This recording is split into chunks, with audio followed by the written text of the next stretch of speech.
Hello guys, तो आज की वीडियो में हम बात करेंगे कुछ हार्ड ट्रूथ ऑफ फ्रीलांसिंग के बारे में। क्या होता है, बहुत सारे बंदे फ्रीलांसिंग के अंदर आ जाते हैं। बहुत सारे लोगों को बताते हैं कि फ्रीलांसिंग काफ़ी ज़्यादा कूल है, इसमें आपको कोई एक्सपीरियंस नहीं चाहिए, काफ़ी चीज़ें बताते हैं लोग। उसकी वजह से लोग फ्रीलांसिंग में इंटर कर जाते हैं। फिर बाद में उनको लगता है कि फ्रीलांसिंग मेरे लिए नहीं बना है, मुझे फ्रीलांसिंग समझ में नहीं आ रहा है। काफ़ी ज़्यादा टाइम देने के बाद उनको ये चीज़ समझ में आती है। तो क्या चीज़ें जो आपको पहले पता होनी चाहिए फ्रीलांसिंग में आने से पहले, देखो तो देखो इतना ज़्यादा कुछ बड़ी चीज़ें नहीं है, लेकिन फिर भी आपको पता होनी चाहिए। आपको काफ़ी चीज़ें मैं बताने वाला हूँ जो कि आपके लिए इंपॉर्टेंट है जानना फ्रीलांसिंग में आने से पहले, या फिर अगर आप फ्रीलांस के अंदर इंटर भी कर चुके हैं तो भी आपके लिए जानना चीज़ें बहुत ज़्यादा इंपॉर्टेंट है। तो चलिए शुरू करते हैं। और अगर आप चैनल पर पहली बार है तो चैनल को सब्सक्राइब कर दीजिए, साथ ही बेल आइकन को प्रेस कर लीजिए ताकि आप आने वाली इस तरह की वीडियो मिस ना करें। तो चलिए शुरू करते हैं। सबसे पहली चीज़ है स्किल्स। देखो बहुत ज़्यादा मीथ है कि आपको कोई स्किल्स नहीं चाहिए, फ्रीलांसिंग में आ जाइए, आपको बहुत ज़्यादा पेमेंट वगैरह मिलेगा, बहुत ज़्यादा इसमें जो है आपको पैसे मिलेंगे, कोई स्किल्स नहीं चाहिए, नो एक्सपीरियंस। देखो ऐसा नहीं है। आपको पक्का एक स्किल चाहिए जो कि अच्छी स्किल्स होनी चाहिए, मार्केट में उसकी वैल्यू होनी चाहिए, सच में उस काम से जो है किसी को फ़ायदा मिलना चाहिए, तो वो स्किल काम की है। और आपको सच में स्किल्स आना चाहिए। अगर आपको कोई स्किल्स नहीं आती है तो पक्का आपको कोई काम नहीं मिलने वाला है। सबसे पहले आपको स्किल्स को मास्टर करना है। अगर आप फ्रीलांसिंग में आ रहे हैं तो आपको ऐसे नहीं है कि लोगों ने बोल दिया कोई स्किल्स नहीं चाहिए आपको, सिंपली फ्रीलांसिंग में घुस जाइए, लोगों को कोल्ड रीच करिए और पैसे मिलेंगे, ऐसा कुछ नहीं होने वाला है। आपको स्किल को सबसे पहले मास्टर करना पड़ेगा। सेकेंड चीज़ है एक्सपीरियंस। अब लोग बोलते हैं कि फ्रीलांसिंग में कोई एक्सपीरियंस नहीं चाहिए, कुछ एक्सपीरियंस नहीं होगा तब भी आपको काम मिलेगा। देखो ये बात सही है, अगर आपके पास ज़्यादा एक्सपीरियंस नहीं है तो फिर आपको काम मिलेगा, आपको अपॉर्चुनिटी मिल जाएगी। लेकिन ऐसा नहीं है, अगर आपके पास शुरुआत में कोई एक्सपीरियंस नहीं है तो आपको काम मिलने में टाइम लगेगा, आपको पेशेंस चाहिए, आपको टाइम देना पड़ेगा, आपको फर्स्ट क्लाइंट में दिक्कत आएगी, तब जाके आप फ्रीलांसिंग को स्टार्ट करेंगे। तो एक्सपीरियंस चाहिए इसके अंदर। एक्सपीरियंस से मेरा मतलब ये भी है कि आपको काम आना चाहिए। अगर आपको कुछ भी एक्सपीरियंस नहीं है, कुछ काम नहीं आता है, तो आपको कुछ काम नहीं मिलेगा। काम तो आना ही चाहिए फ्रीलांसिंग के अंदर। थर्ड चीज़ है कम्युनिकेशन। अगर आप ऐसे बंदे हैं जिसको कम्युनिकेट करना पसंद नहीं है, उसको लोगों से बातें करना पसंद नहीं है, वो इस काम से हेट करता है कि नहीं मुझे किससे बात करनी पड़ेगी काम करने के लिए, तो ये फिर काम आपके लिए नहीं है। कम्युनिकेशन मस्ट नीडेड है यहाँ पर। आपको क्लाइंट के साथ चैट भी करनी पड़ेगी, क्लाइंट के साथ मीटिंग भी करनी पड़ेगी, वीडियो कॉल भी करना पड़ेगी अगर अगर काम पड़ता है तो जो है यहाँ पर कम्युनिकेशन बहुत ज़्यादा इंपॉर्टेंट रोल प्ले करती है। अगर आप कम्युनिकेशन में अच्छे नहीं है तो आप कम्युनिकेशन पर वर्क करिए। इतना ज़्यादा मुश्किल नहीं है, लेकिन आपको कम्युनिकेशन पर वर्क करना पड़ेगा और कम्युनिकेशन बहुत ज़्यादा जरूरी है फ्रीलांसिंग के अंदर। फोर्थ चीज़ है प्राइस। अब प्राइस में बहुत ज़्यादा दिक्कत लोगों को कहाँ आती है। देखो लोग क्या है, सब कुछ क्लाइंट को बता देते हैं, लेकिन प्राइस के बारे में बताते ही नहीं है क्लाइंट को। लास्ट टाइम बताएंगे क्लाइंट को, फिर लास्ट टाइम में क्लाइंट बोल देता है अरे यार आपका जो प्राइस बहुत ज़्यादा है, मैं इतना ज़्यादा प्राइस पे नहीं कर पाऊंगा, इसलिए मैं आपके साथ काम नहीं कर सकता। तो आपको टाइम कितना वेस्ट हो गया उसको एक क्लाइंट को कन्वर्ट करने में, और फिर भी क्लाइंट कन्वर्ट नहीं हुआ। तो मैं आपको यहाँ बोल रहा हूँ कि प्राइस पहले से आप क्लाइंट को बता दीजिए, मतलब थोड़ी सी कन्वर्सेशन के बाद बता दीजिएगा मेरे ये प्राइस है, मेरे पेकेजेस हैं, आप इतना जो प्राइस पे कर पाएंगे या नहीं कर पाएंगे।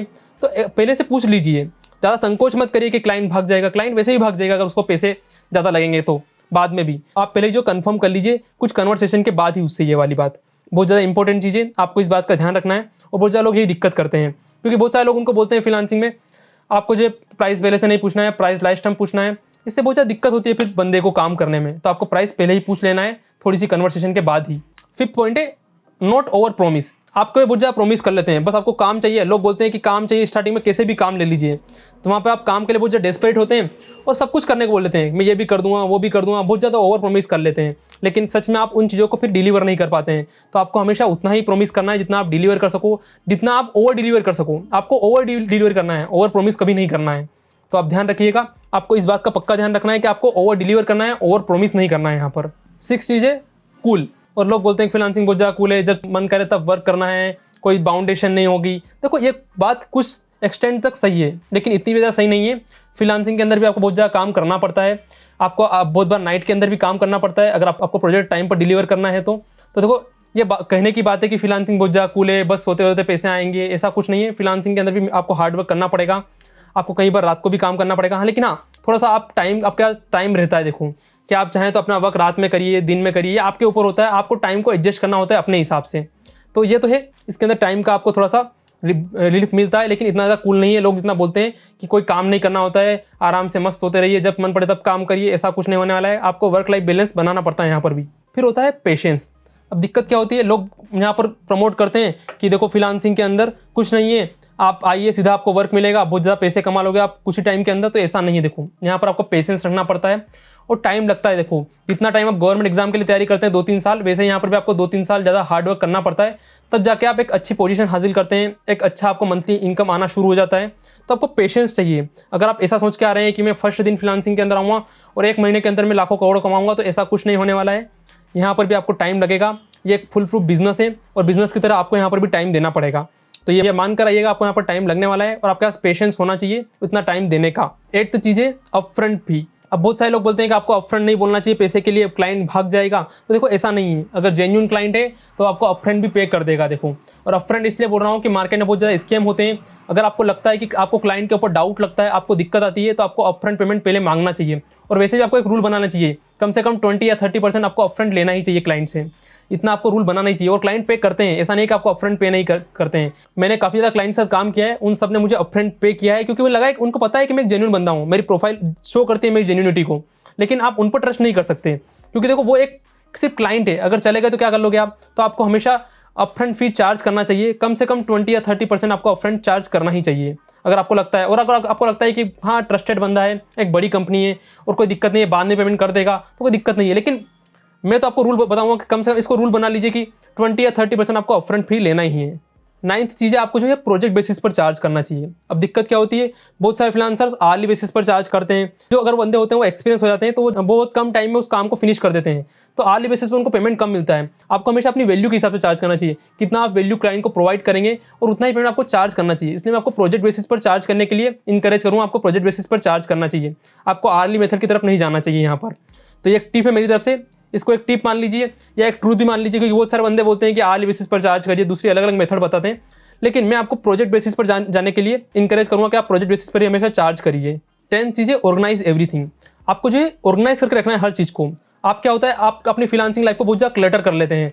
आपने यहाँ से प्रोजेक्ट ले लिया है, वहाँ से प्रोजेक्ट ले लिया है, आपने क्लटर कर रखा है, कब काम कर रहे हैं, कब डिलीवर कर रहे हैं। यहाँ पर सही तरीके से आप डिलीवर नहीं कर पाएंगे। तो मैं हमेशा ये बोलूँगा, आप थोड़ा सा ऑर्गेनाइज करके रखिए चीज़ों को कि आपको कितना किससे चार्ज करना है। सब आपके सब कुछ नोट होना चाहिए आपकी एक्सेल शीट के ऊपर। कब आपको ये प्रोजेक्ट डिलीवर करना है, आपके पास वो नोट होना चाहिए सब कुछ एक्सेल शीट के ऊपर। तो आप थोड़ा सा ऑर्गेनाइज करके रखिए सारी चीज़ों को। आपके जो भी इनवॉइस वगैरह, कॉन्ट्रैक्ट वगैरह, जितने भी सारी चीज़ें होती है, आप उनको थोड़ा संभाल कर रखिए और थोड़ा सा ऑर्गेनाइज रखिए चीज़ों को। क्लाइंट की एक्सपेक्टेशन को पहले ही क्लियर कर दीजिए। तो आप इन चीज़ों पर ध्यान दीजिए। अगर आपको थोड़ा सा इसका ज़्यादा जानना है तो आप मेरी एक वीडियो देखिए वाली, how to get ahead of 99% freelancer. इस वीडियो से आपको काफ़ी ज़्यादा हेल्प मिलेगी। आप इस वीडियो को एक बार चेकआउट करिए। अगर आपने अगर स्टार्टिंग करी है या अगर आप एडवांस लेवल पर जाना चाहते हैं फ्रीलांसिंग के अंदर, तो आप उस वीडियो को जरूर चेकआउट करिएगा। 11th है निश डाउन। देखो निश डाउन इसलिए बोल रहा हूँ, उसका एक रीज़न है। जब आप जो है हर फील्ड के अंदर काम करते हैं ना, तो आप अच्छे से काम नहीं कर पाते हैं। आपका जो वर्कलोड बहुत ज़्यादा बढ़ जाता है। तो आपको एक निश डाउन रहना है। आपको एक निश सिलेक्ट करनी है और उसी निश के अंदर आपको क्लाइंट ढूंढना है। इससे आपका एक्सपीरियंस बढ़ेगा। एक स्पेसिफिक फील्ड के अंदर, एक स्पेसिफिक निश के अंदर आप एक्सपर्टीज कर लेंगे। तो आपको हमेशा अपनी फील्ड को निश डाउन कर लेना है। आपको एक निश के अंदर काम करना है हमेशा। देखो बहुत ज़्यादा क्या होता है कि यहाँ पर लोग बोलते हैं आप जनरल काम करिए, आप सारे काम करिए। अगर आप सारे काम करते हैं ना, तो आप अच्छे से काम नहीं कर पाते हैं, नहीं आप ज़्यादा चार्ज कर पाते हैं। लेकिन अगर आप नीच डाउन रहते हैं, अगर आप एक्सपर्ट होते हैं फील्ड के अंदर, तो आप अच्छा चार्ज कर सकते हैं। अपनी वैल्यू के हिसाब से आप लोगों से चार्ज कर सकते हैं। तो आई होप आपको ये वीडियो पसंद आएगी। अगर आपको ये वीडियो पसंद आए तो प्लीज़ वीडियो को लाइक कर दीजिए, चैनल को सब्सक्राइब कर दीजिए, साथ ही बेल आइकन को प्रेस कर लीजिए ताकि आप आने वाली वीडियो मिस ना करें। तो मिलते हैं नेक्स्ट वीडियो में, तब तक के लिए गुड बाय।